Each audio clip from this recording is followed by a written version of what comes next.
There is one thing in this world that everybody wants. Any guesses? Money! Yes, we all want money. So, how does one go about getting money? Alright, give me the money! Well, normally it's by applying for a job. It can be any job. It can be construction, transportation. It could be working at Starbucks as a barista. Thanks for choosing Starbucks. I'm gonna get free today. I came here to Starbucks the other day, and this is the Starbucks that I usually come to. This time, when I ordered my drink and I pulled up to the window, I paid, everything was normal. I got my drink, and when I drove away, I noticed that there was like a little heart sticker on the top of the lid. I didn't catch it when I was at the window, but when I did catch it, I was confused. I was like, okay, hold on. Let's think about this for a second, right? The first thing I did was text Juan. I was like, yo, bro, there's this cute girl at Starbucks. When she handed me my coffee, there was a sticker on the top of the lid. It wasn't just an ordinary sticker. It was a heart sticker. So it got me thinking. I was like, hold on, bro. Like, I've always been terrible at reading hints, like back in the day, to this day, to be honest. But anyway, I was wondering, like, is she trying to hit on me? Before I was about to drive out, but I was like, nah, like, I can't miss these opportunities. You know what? Like, screw it, Juan.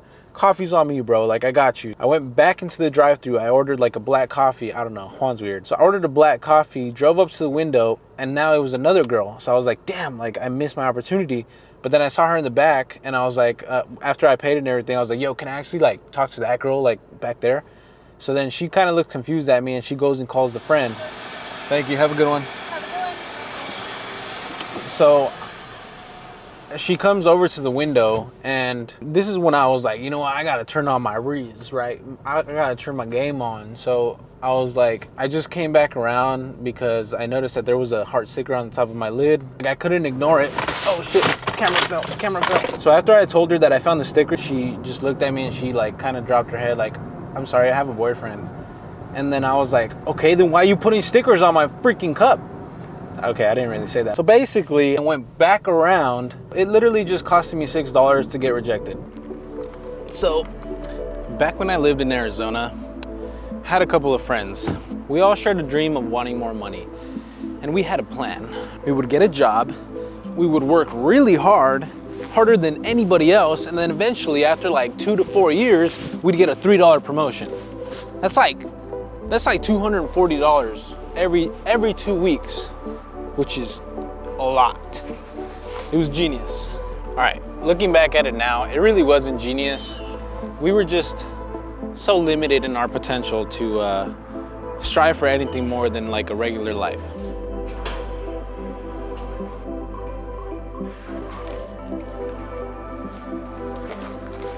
All right, Juan, I need your opinion. All right, bro, so I'm telling my viewers here about that time that I went to Starbucks, right?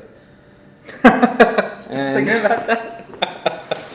Okay, here's why, right? Mm-hmm. First of all, my 3 viewers don't know about that story. So basically, I told them that I saw a sticker on the top of my cup. And she came over, and then I was like, hey, like, I saw this sticker. I want you to know that I love you too.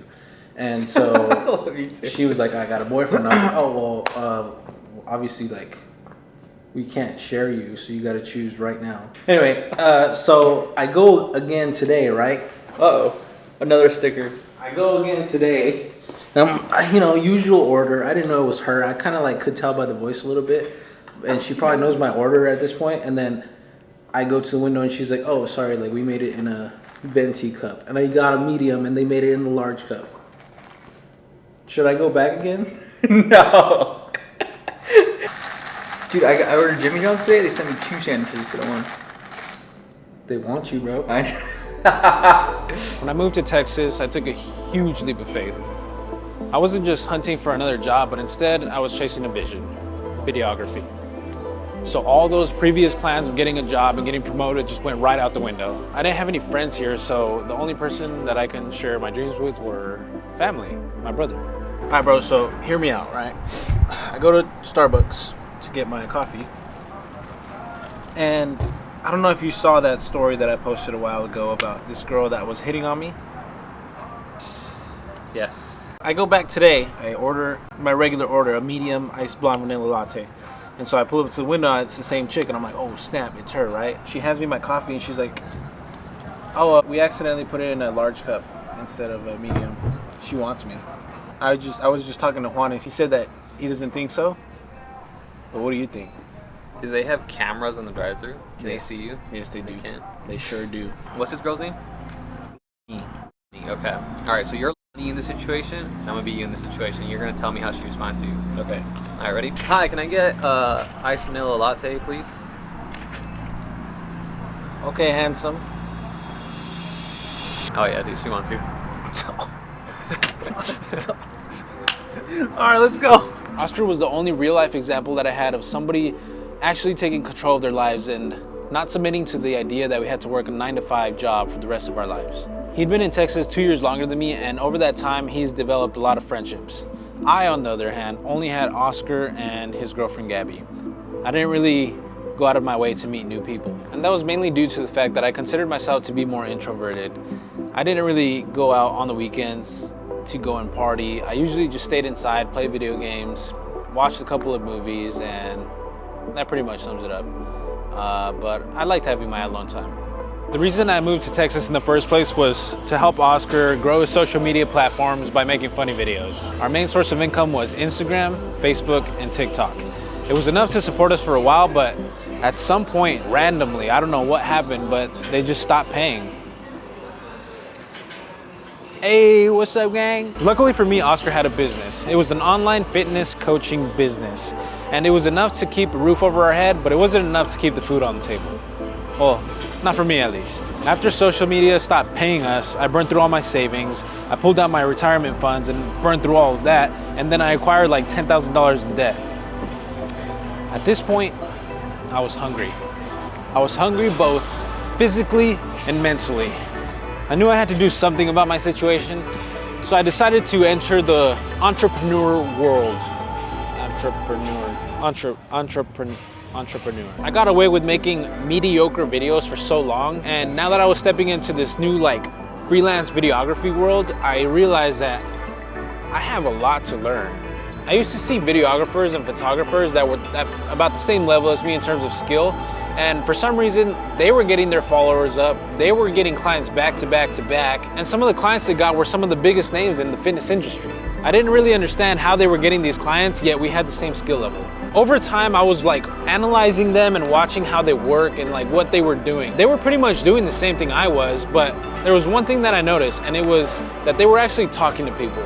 I noticed that they were using their network of friends and acquaintances in order to get work. But on top of that, they were actually talking to people that they didn't even know. After figuring out the secret on how to get more clients, I started taking control of these short videos that I'd make with Oscar, and I started playing the role of director. I started telling Oscar what to do, and I started telling his friends what to do. The more I talked to his friends, the closer I got to them, and eventually, Oscar's friends became my friends. It's amazing how similar my days look like now that I'm making money versus back when I first moved here when I was making absolutely no money. We spent our days going to the gym, getting a good workout in.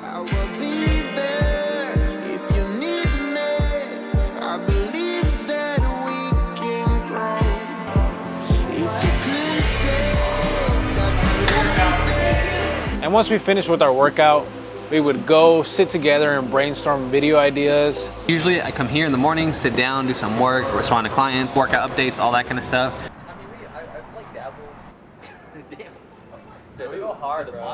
Once we were done brainstorming video ideas, we would go and actually film those ideas. We're shooting some sour strips content right now. We got some pretty funny ideas. Maybe we'll show them on here. We'll see. Actually, no, we probably won't. We're looking for you guys' help.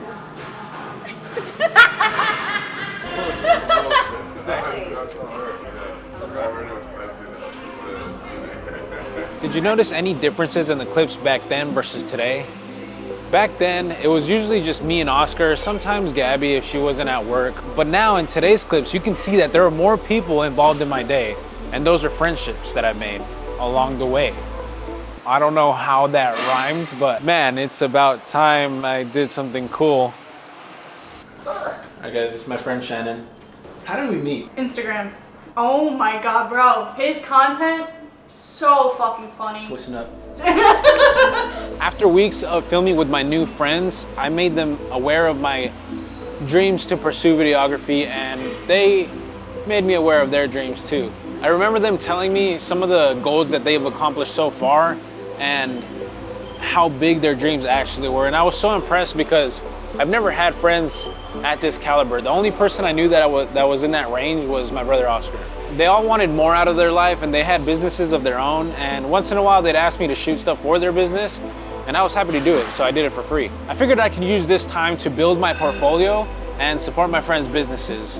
And I did it for so long that eventually they felt like they owed me something. Some of them would hire me to make videos for their business, and the others would connect me to people within their network that needed marketing also. I didn't realize it at the time, but those friends that I've made were gateways to bigger opportunities. Every time I met somebody new, those new people had somebody else for me to meet. And it was kind of like a tree that grew branches and branches off of that branch and branches off of that branch. I finally realized that I was building my own network. It took me 8 months to finally see my first dollar in this new world of entrepreneurship. I remember feeling like I was on top of the world. I could finally eat. That was planned. I remember thinking to myself, it can't get any better than this. I was wrong. About a year later, I got a very lucky opportunity. It was one of those opportunities that you just couldn't let you pass by. That opportunity led me to making the most amount of money I've ever made in my entire life. If this opportunity would have came knocking at my door when I first started my journey of digital creation, I would have crumbled to pieces. I would have had to decline the offer entirely or accept the offer and do my best until they realized that I wasn't fit for the job and eventually had to fire me. I know I said that making friends is what put me in the position to make money, and although that's partially true, there was more to it. In that time that I was doing video shoots every week, I added some new skills under my belt. I learned new filming techniques, new editing techniques. I learned some directing skills, some people skills. There were so many skills I didn't realize that I had developed during those free video shoots, but it ultimately led me to finding bigger and better opportunities.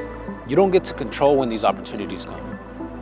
The only way to prepare for these opportunities is to perform at 100% every day, because if you don't, they're gonna come and they're gonna go, and you're just gonna completely miss them altogether. So go find something you're good at, get paid to do it, and never stop dreaming.